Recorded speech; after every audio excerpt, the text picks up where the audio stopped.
Hey, I'm Billie. I love making music, and I have sung my songs to people all around the world. I also love nature, and our world is full of wonderful, beautiful wildlife, from the tiniest wildflower to the most massive moose.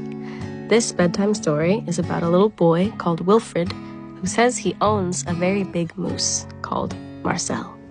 But does he really own Marcel? The story is called This Moose Belongs to Me, and it was written and illustrated by Oliver Jeffers. Wilfred owned a moose. He hadn't always owned a moose. The moose came to him a while ago, and he knew, just knew, that it was meant to be his. He thought he would call him Marcel. He began following Marcel, explaining the rules of how to be a good pet.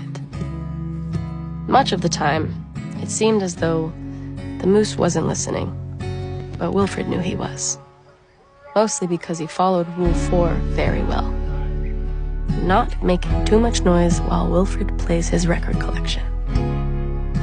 Sometimes, the moose wasn't a very good pet. He generally ignored Rule 7, going whichever way Wilfred wants to go. The moose had a very good sense of direction, and Wilfred did not. And because the moose was particularly poor on Rule 7, subsection B, maintaining a certain proximity to home, Wilfred quickly learned to bring some string along on their outings so he could find his way back home. Sometimes the moose was an excellent pet. He had no trouble with Rule 11, providing shelter from the rain. Or Rule 16, knocking down things that are out of Wilfred's reach. One day, as Wilfred discussed their plans for the coming year on a particularly long walk, he made a terrible discovery. Someone else thought they owned the moose. "Rodrigo, you're back!" Wilfred was dumbstruck. This moose was Marcel, not Rodrigo. The old lady was mistaken, and Wilfred thought it only proper that he correct her. "This moose belongs to me," he explained. And to prove it, he called Marcel, "Heel." But the moose did not respond. He seemed more interested in the old lady. "Good, Rodrigo." "Fine." Embarrassed and enraged, Wilfred rushed off for home. But in his haste, and miles from anywhere, he tripped over his string and got tangled up. And there he lay. Wilfred was beginning to get a little bit worried. It was past his home time now, and the monsters would be out soon.